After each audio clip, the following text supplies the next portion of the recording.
네. 오늘 아침에는 주님께서 이제 앞으로 이 헤롯의 성전이 무너질 것을 그 예고한 내용이 되겠습니다. 여러분, 예수님께서 사역하신 당시 성전은 헤롯의 성전이라고 불리는데 이 성전이 지어지는데 한 80년 정도 걸렸어요. 근데 이게 이제 6년 동안 걸쳐서 무너지게 되는데 주님께서는 그 성전이 이제 완전히 무너질 것이라고 하는 이런 말씀을 하십니다. 자, 오늘 말씀은 이렇게 시작이 됩니다. 어떤 사람들이 성전을 가리켜 그 아름다운 돌과 헌물로 꾸민 것을 말하매. 자, 사람들이 그 헤롯의 성전이 너무 멋있는 거예요. 그래서 너무 멋있습니다. 하나님의 성전이 잘 지어졌습니다. 이렇게 표현을 했겠죠. 그랬더니 주님께서 너희 보는 이것들이 날이 이르면 돌 하나도 돌 위에 남지 않고 다 무너뜨려지리라. 여러분, 주님께서 말씀하신 성전 그 자체가 중요한 게 아닌 거예요. 여러분, 진짜 성전이 누구죠? 우리 주님이시거든요. 근데 이 사람들이 말하는 이 눈에 보이는 가시적인 성전이 무너진다고 이렇게 얘기를 하고 계십니다. 도대체 왜 주님께서는 저렇게 당신께 예배드리는 장소에 대해서 그런 말씀을 하셨을까? 많은 사람들은 성전의 본질적인 그 핵심을 잘 못 보는 거예요. 제가 여러분 지난 주일날 설교를 할 적에 웨스트민스터 사원에 대해서 말씀을 드렸잖아요. 영국에 웨스트민스터 사원이 원래는 하나님께 예배하기 위해서 영국의 신앙의 선진들이 헌금을 해서 아름답게 예배당을 지었지만은 지금은 그것이 왕의 대관식이라든가 국가의 주요 행사가 있을 때 사용되어지고 장례식 때 사용되어지는 거예요. 예배당들은 전부 묘소로 바뀌어서 거기는 하나님께 예배하는 기능은 완전히 상실되고 일종의 박물관처럼 됐다. 여러분, 예배당이 여러분 누가 무슨 말을 해도 예배당은 하나님께 예배하는 곳이어야 됩니다. 그런데 지금 헤롯의 성전이 이 사람들이 그 핵심을 지금 유대인들이 핵심을 보지 못하는 거예요. 근데 그게 무너질 것이라고 말씀하시는 것입니다. 뭡니까? 진실이 아닌 것, 우리가 붙잡고 싶은 것, 이런 것들이 여러분 사실은 다 무너지게 되어 있습니다. 여러분, 우리가 이 땅에 살면서 무너지지 않을 것처럼 생각하는 것들이 굉장히 많아요. 우리의 젊음이 평생 갈 것 같은데 여러분 어때요? 시간이 지나니까 여러분 이마에 주름이 하나씩 늘고 여러분 머리카락이 빠지고 머리의 색깔이 바뀌고, 야, 나에겐 이런 날이 올 것 같지 않았는데 어떻게 이런 날이 와요? 영원히 변치 않을 것 같은 여러분 젊음이 이렇게 사라지고요. 또 외모도 아주 잘 있을 것 같은데 그렇지 않거든요. 학벌 좋으면 오래 갈 것 같아가지고 공부도 열심히 했는데 그것도 그렇고요. 스펙도 그렇고요. 정말 이거 신의 직장이다. 정말 내가 신뢰할 수 있는 직장이었다. 우리 부모님이 어떤 분인데 대단한 분이다. 뭐 부모님, 자식, 배우자, 권력, 물질 뭐 이런 것들 어떻게 보게 되면 우리가 굉장히 우리에게 도움이 되고 든든할 것 같은 거예요. 여러분, 이런 것들도 다 여러분 무너지게 돼 있어요. 이런 거를 의지하게 되면 사실은 이런 것 때문에 무너지는 게 축복일 수도 있는 겁니다. 이런 거 의지하면 안 되는 거거든요. 주께서는 다 이 헤롯 성전이 무너질 때가 온다는 거예요. 그랬더니 그들이 무슨, 선생님 그러면 어느 때 이런 일이 있고 이런 일이 일어나려 할 때는 어떤 징조가 있습니까? 두 가지 질문하죠. 어느 때와 무슨 징조입니까? 이렇게 묻습니다.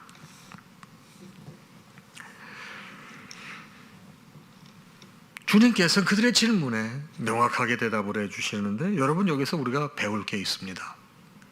자꾸만 물어보는 신앙은 좋은 거예요.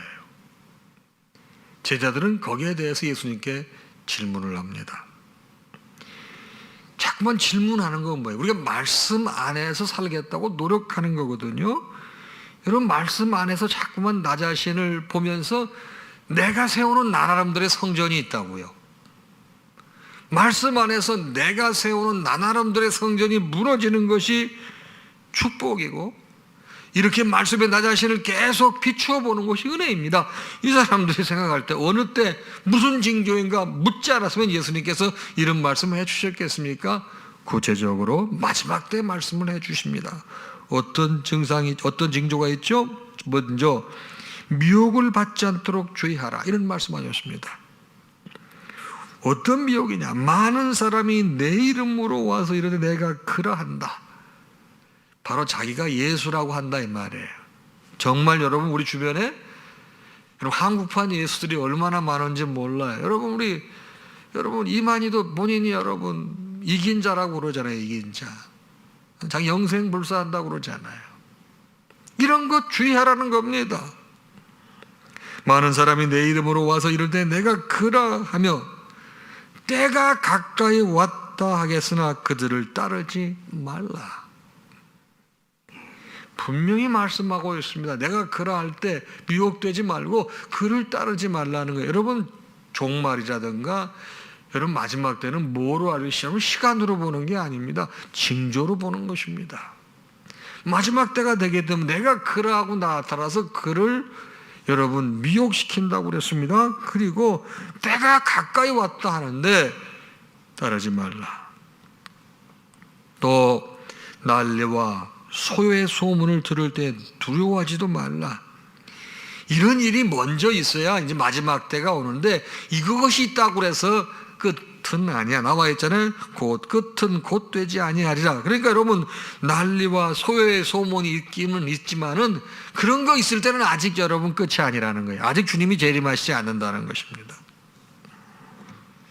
또 이르시되 민족이 민족을 나라가 나라를 대적하여 이르겠고, 또 큰 지진과 기근과 전염병이 있겠고, 또 무서운 일과 하늘로부터 큰 징조들이 있으리라.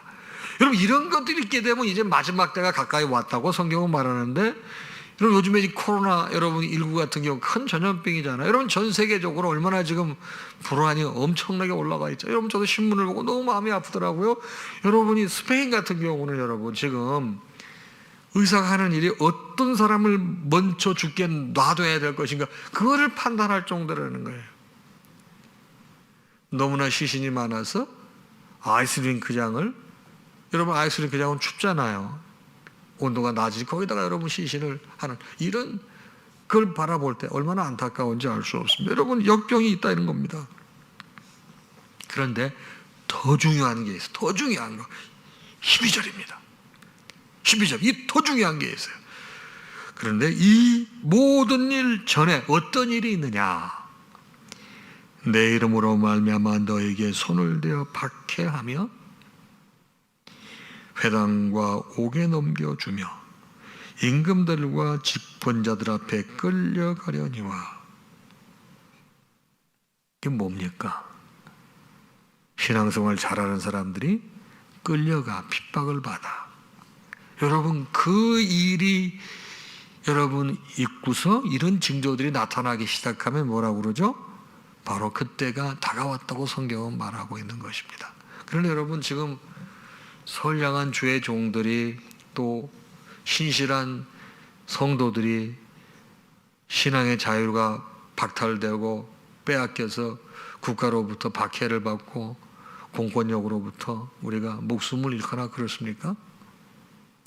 아직 그렇지 않습니다. 물론 공산주의 국가에서는 그렇지만은 여러분 지역적인 거 전체를 보면 안 되고 전 세계적으로 봤을 때 공산주의 국가나 사회주의 국가를 제외한 대다수의 국가에서는 종교의 자유를 인정하고 신앙생활을 즐겁게 할 수 있는 거예요. 여기에 적용은 사실 이런 나라 같은, 우리 대한민국 같은 나라에서 신앙인들이, 주의 종들이 만약에 박해를 받고 끌려가거나 이럴 때는 여러분 이제 마지막에 다가왔다고 볼 수도 있는 거예요.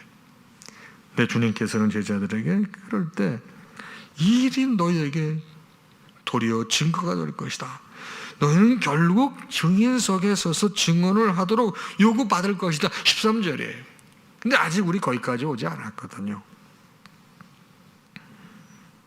그리고 그런 일이 생겼을 때 가서 뭐라고 말할 것인지 미리 궁리하지 말아라. 내가 어떻게 변론하지? 어떻게 이걸 내가 방어하지? 이런 거 고민하지 말라는 거죠.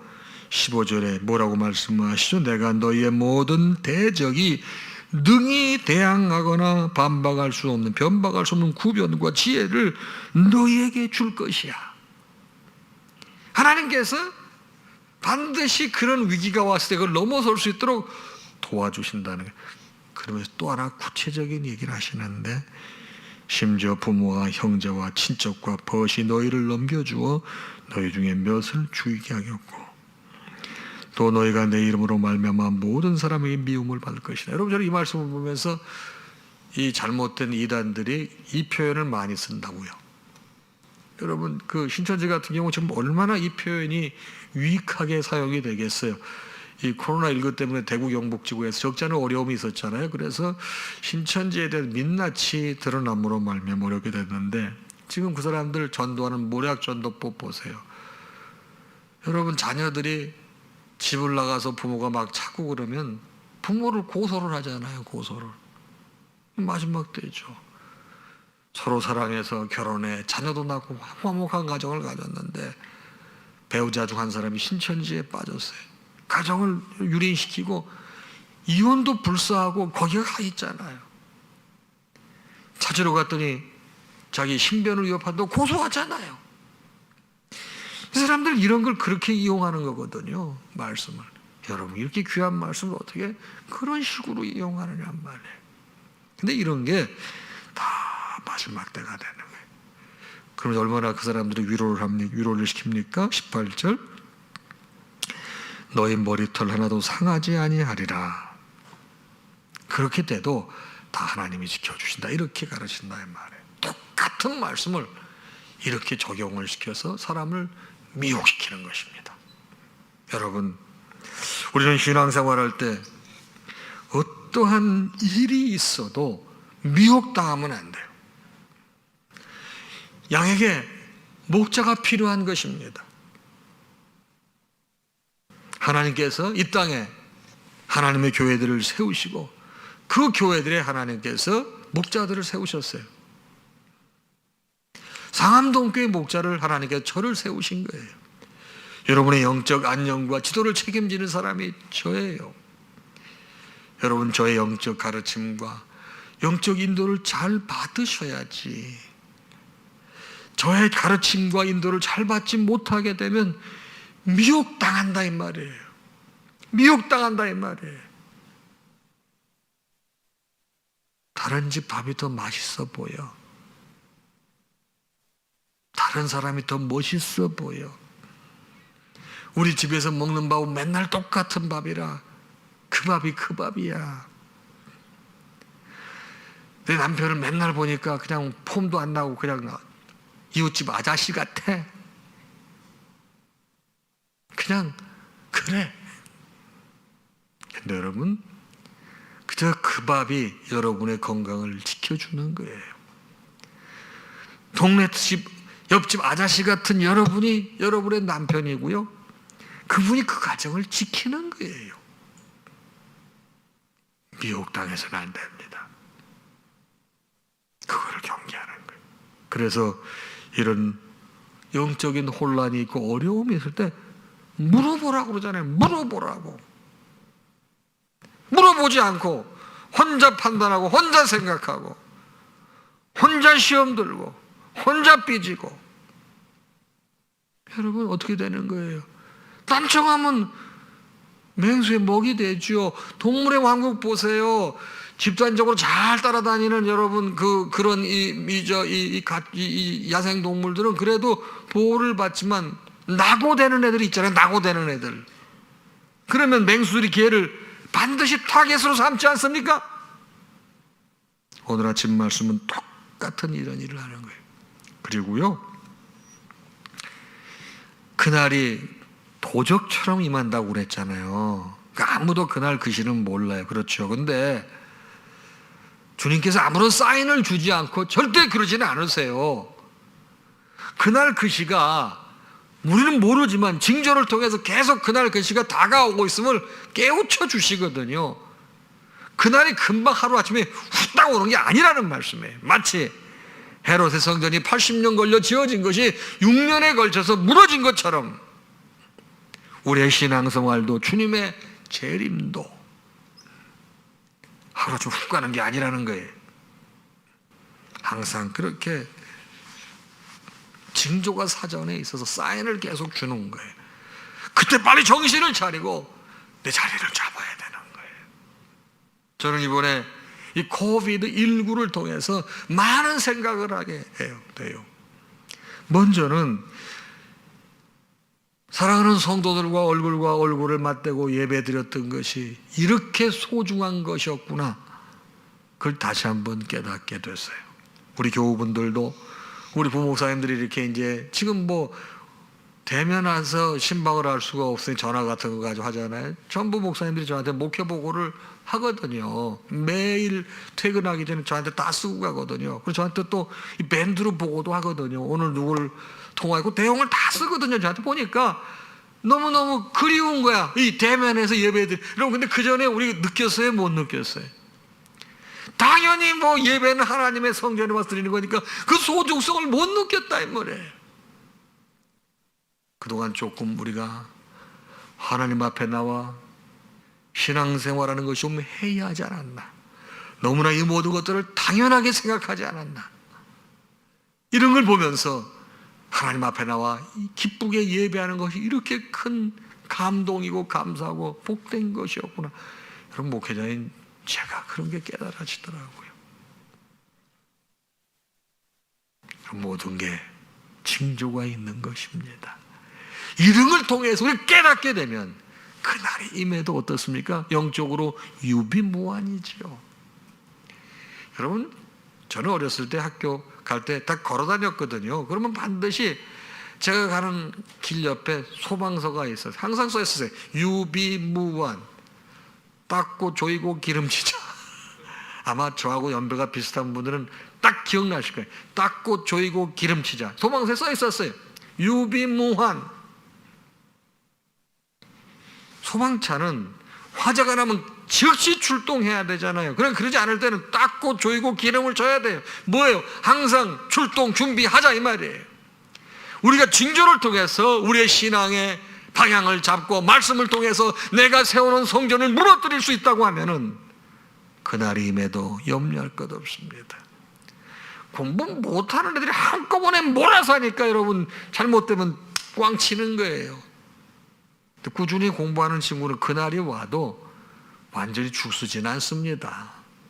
사랑하는 여러분, 오늘 주신 말씀 여러분과 저에게 어떤 일이 있다 하더라도 항상 징조가 있다고 하는 것, 사전에 사인이 있다고 하는 것, 나 앞에 어떤 사인이 일어나고 있는가, 어떤 징조가 내 앞에 있는가 여러분 보시면서 영적으로 잘 구별하셔서 그날을 대비하시는 성숙한 여러분들 되시기 주님의 이름으로 축복합니다. 찬양하겠습니다.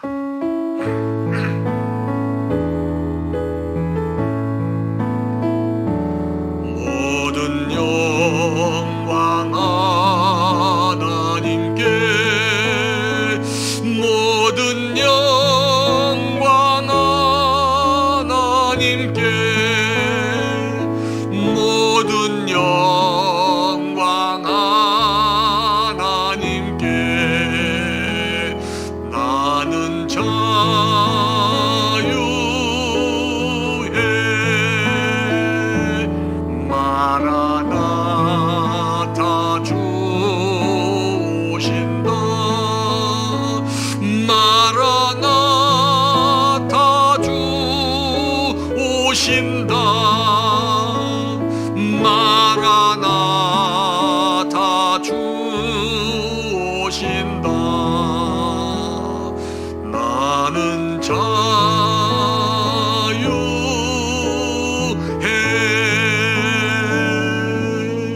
우리 주님 예수 그리스도의 크신 은혜와 하나님 아버지의 무한하신 사랑하심과 성령님의 감동, 감화, 교통, 역사, 충만하심이 주신 말씀을 받고 하루를 시작하는 사랑하는 당신의 모든 자녀와 그 가정 위에 이제로부터 영원토록 함께 있을지어다. 아멘.